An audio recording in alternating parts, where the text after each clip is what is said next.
Assalamu alaikum wa rahmatullah. The students, today we are going to discuss about biosphere, the domain of life. The biosphere is the narrow zone of contact between land, water and air. Land, water and air. Biosphere एक narrow zone है जिसे यहाँ पे contact होता है land, water and air का. It is in this zone that life that is unique to this planet exists. ये वो जोन है जहाँ पे लाइफ एग्जिस्ट करती है जो एक यूनिक है इस प्लानट के लिए. बाकी कोई भी प्लानट नहीं है यूनिवर्स में जहाँ पे लाइफ एग्जिस्ट करती हो. यहाँ पे लाइफ इसीलिए एग्जिस्ट करती है because we are having land, water and air. Okay, there are several species of organisms that vary in size from microbes and bacteria to huge mammals.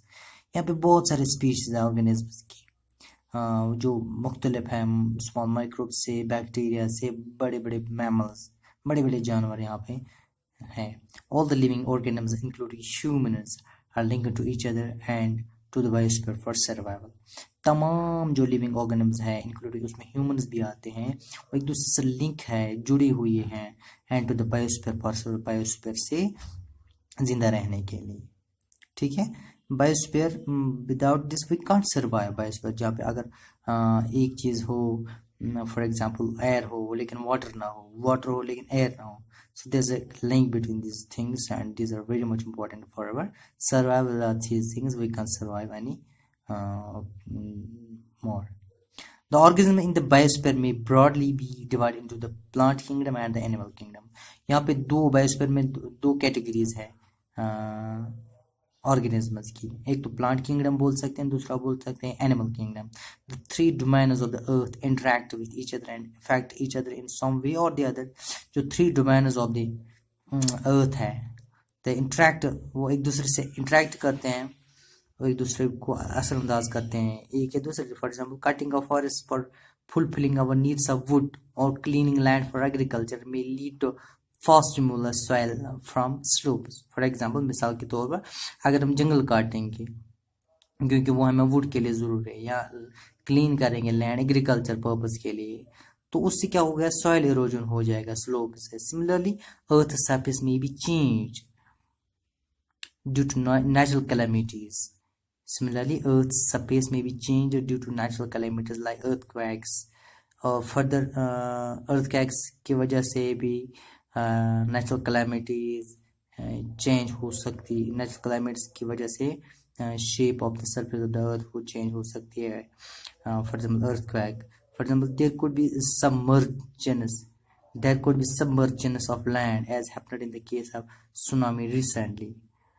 तो सबमर्जेंस हो सकते हैं लैंड, जिस तरह से सुनामी में हुआ recently. Parts of Andaman Nicobar lands were submerged under water, तो वो सबमर्ज हुए, वाटर दब गए. Discharge of waste material into lakes and rivers makes the water unstable for human beings. ये जो डिस्चार्ज है इंडस्ट्रियल वेस्ट का या ह्यूमन वेस्ट का, वो रिवर्स में जाता है जिससे इसका वाटर अनसुटेबल बनता है for human use. It also damage other forms, दूसरे फॉर्म्स ऑफ लाइफ इससे डैमेज होते हैं. Emissions from industries, thermal power plants and vehicles pollute the air. ठीक है, तो एयर पोल्यूट होता है. Carbon dioxide CO2 is an important constituent of air. तो important constituent of air क्या है, carbon dioxide. But increase in the amount of CO2 leads to increase in global temperature.